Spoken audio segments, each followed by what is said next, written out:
A fruta de Luffy não é a Gomu Gomu no Mi, ela é essa tal fruta que o governo mundial fez questão de mudar o nome, e é sobre isso que a gente vai falar nesse vídeo aqui. É uma teoria maluca que eu criei aqui na minha cabeça, fui colocando lá no Twitter, o pessoal gostou, então é claro, vai virar um vídeo, e um vídeo meio longo, mas bastante completinho.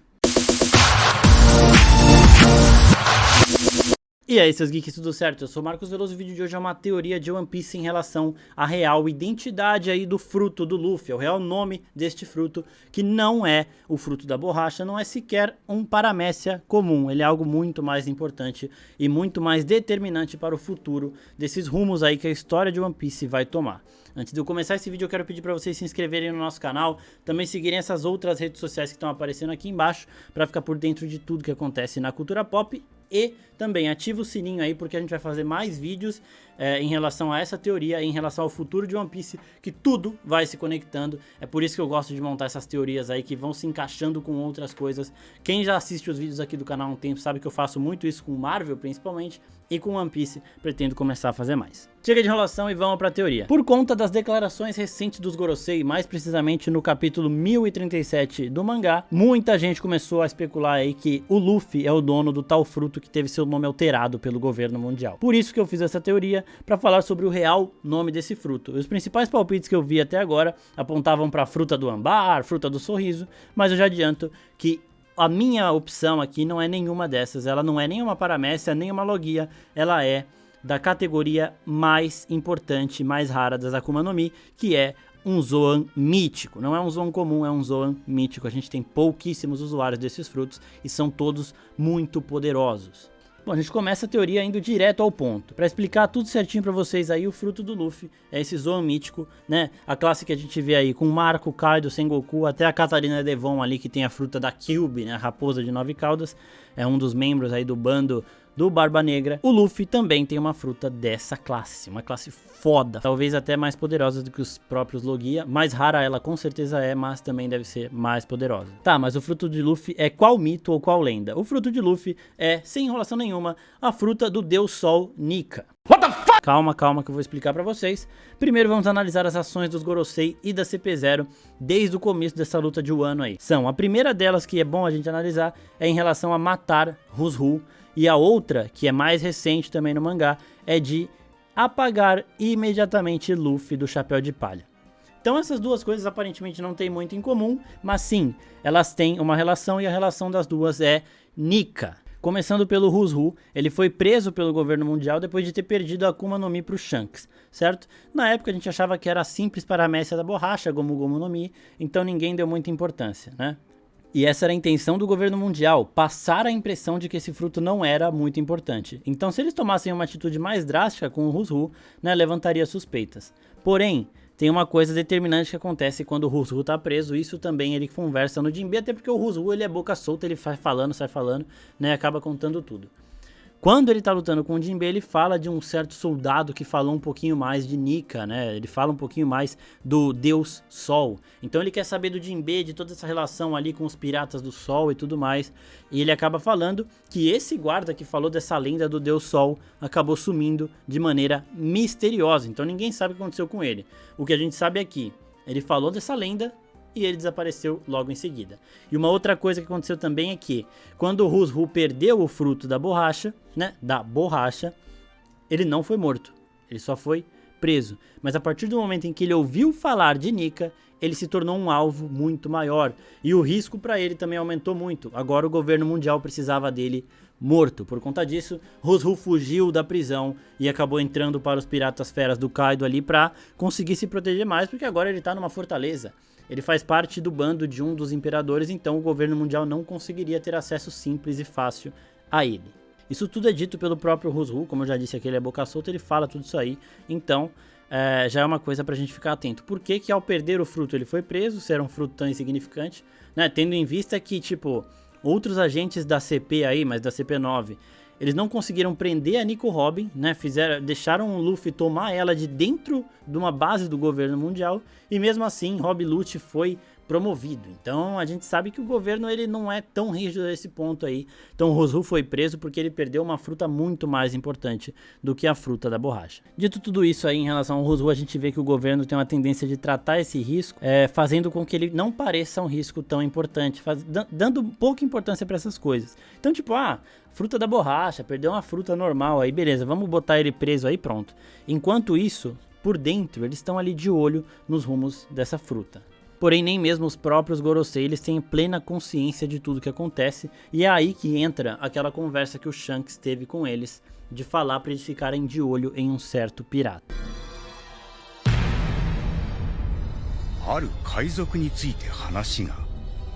Mas calma que a gente já vai falar do Shanks um pouquinho. Tem uma outra coisa pra gente relembrar do Rosu aqui, é que o agente da CP0 que tá em Wano para executar essas ordens, ele fala que o Rosu ele precisa ser morto, mas que as informações que o Rosu possui, elas são antigas e sem importância. Ou seja, o agente, né, o executor aí, ele foi condicionado a pensar que ele só tinha que matar o Rosu porque o Rosu é um incômodo, porque ele sabe de algumas coisas, mas são coisas sem importância. Então por que eles falam isso?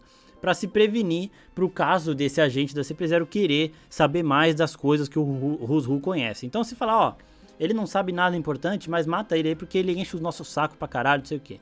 Porque ele é incompetente e tudo mais. Então, de novo, eles tentam diminuir a importância dos motivos que fazem eles tomarem essas atitudes, tá? Então, eles estão querendo matar o Rosu de qualquer jeito, mas para as outras pessoas parece que eles só querem se livrar de uma pedrinha pequena no sapato. Apagar o nome da fruta da história é uma forma de desencorajar. Então, se o usuário pegar uma fruta da borracha e ele não for alguém muito focado, com muita força de vontade para se tornar o mais foda do mundo, ele vai usar essa fruta na base dela, esticando a mão para pegar comida, fazer umas graças e tudo mais.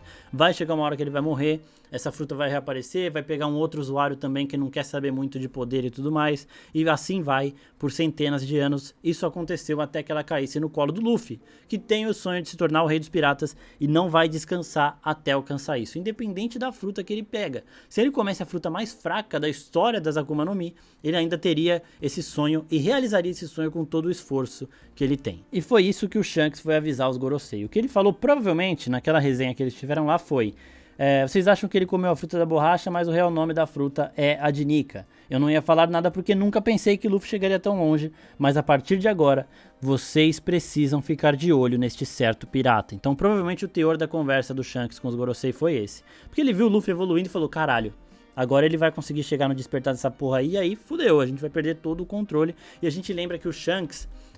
os Gorosei não sabem como que o Shanks vai saber.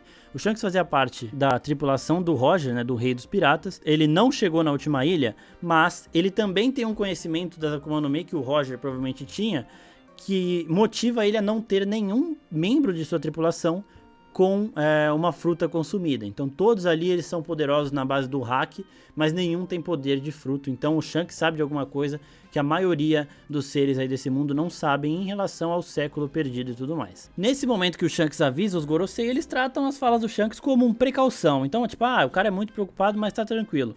Mas nesse momento eles começam a olhar um pouquinho, né, com um pouquinho mais de atenção pro Luffy. Então tipo, pode ter um fundinho de verdade, vamos só ficar de olho aqui para garantir que não aconteça. O Luffy chega, enfrenta Kaido, entra em Onigashima, ele invade lá e ele começa a ganhar muita força na batalha, batendo de frente com a criatura mais forte do mundo. E nesse momento, os medos que o Shanks levou aos Gorosei, o Shanks que já conhecia o Luffy desde pequenininho, sabia da determinação do Luffy e tudo mais, né? Esses medos começam a se tornar cada vez mais reais nos Gorosei, e aí eles começam a fatídica discussão do capítulo 1037. Não, aquela fruta é só uma lenda até para nós, ela não desperta há centenas de anos. Lembra que eu falei lá no comecinho da fruta não despertar porque os usuários achavam que ela era uma fruta básica? E aí o outro Gorosei responde: então por que o governo mundial se incomodaria de dar outro nome para essa fruta específica? Justamente para esconder o real potencial dela. Agora vamos falar um pouquinho mais de outras pistas que o Oda deixa ao longo do mangá aí, e também das propriedades dessa fruta. Mas a fruta do Nika tem propriedade da borracha? Como assim? Vamos falar tudo isso aí também a partir de agora. Primeiro vamos voltar no Sengoku, eu falei pra gente ficar de olho nele. Ele possui a fruta da estátua do gigante Buda, né, modelo Daibutsu. E nisso a gente vê que esses mitos de frutos não são só criaturas mitológicas como a fênix ou a raposa de 9 caudas, mas também divindades humanoides, né, com aparência humana. A gente vê aí, por exemplo, a silhueta de Nika, a gente já viu, junto com a fala do Huzhu, de novo o boca aberta do Huzhu, e é um humano aparentemente. Outro ponto acontece quando o Hyogoro, chefe Hyogoro, ele vê o Luffy usando o Gear 4 ali no meio daquela confusão toda em Onigashima, e ele fala isso aí.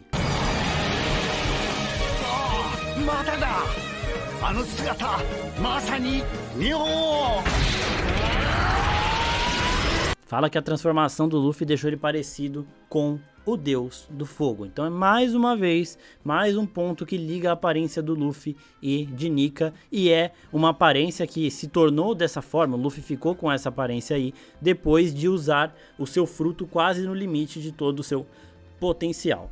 Dito isso, a gente recapitula uma linha de pensamento que eu tive considerando o despertar do real fruto do Luffy. Na época eu achava que era o da borracha, mas essa linha de raciocínio não é sobre o fruto em si, mas sim em relação ao despertar de Monkey D. Luffy, do Capitão do Chapéu de Palha. Ele se transforma, primeiro que o hack já tem que estar embanhado nele, né? Ele cria também esse aspecto, esses desenhos de hack que ficam parecendo os desenhos dos frutos do diabo, das Akuma no Mi. Esse aspecto de fruto aí que fica na pele do Luffy com o hack, fazendo essas tatuagens Maori nele aí, indicam que pode ter alguma coisa, tipo, ele tá se aproximando cada vez mais da forma do despertar realmente do fruto, né, sei lá. Então, supondo que isso aí que eu falei seja certo, que o despertar do Zoan mítico divino seja ele reencarnando tal divindade, então a volta de Nika aconteceria quando o Luffy alcançar o despertar, se tornando novamente o Deus do Sol e expulsando o Kaido de Wano, ajudando o Momo a abrir as fronteiras e tudo mais que a lenda engloba. O fruto não despertava há centenas de anos, então talvez a última vez que ele despertou foi na época de Joy Boy, século perdido. Será? Muito provavelmente sim. E quem despertou obviamente foi o Joy Boy, né? Em relação a Joy Boy aí também, Joy Boy ser o Luffy eu acho que é uma parada tão óbvia quanto o Tobi ser o Obito lá na época de Naruto, porque Joy Boy é o garoto alegre, e não há garoto alegre mais alegre do que o Luffy no mundo de One Piece, e acho que em nenhum outro anime ninguém é mais alegre que o Luffy. Tá bom. Em relação às inegáveis propriedades da borracha que o Luffy possui por conta de seu fruto, desde ser imune à eletricidade até se esticar e tudo mais, isso pode ter uma ligação com uma fala do Oda, né, que ele pensou em dar o fruto da borracha para o Luffy por ser algo divertido e engraçado. E também, né, a gente liga com outra pista que a gente tem em relação a Nika, que é dele ter um sorriso capaz de libertar qualquer um de seus pesares. Nika possui a capacidade de fazer os outros sorrirem, e as propriedades da borracha casam muito com tudo isso. E ainda a gente tem aí o terceiro elemento, Joy Boy, que é o garoto alegre, o garoto sorridente. Então, ou seja, as propriedades da borracha seriam uma habilidade que o Nika tem para divertir as pessoas, para fazer as pessoas rirem e também para usar em batalha.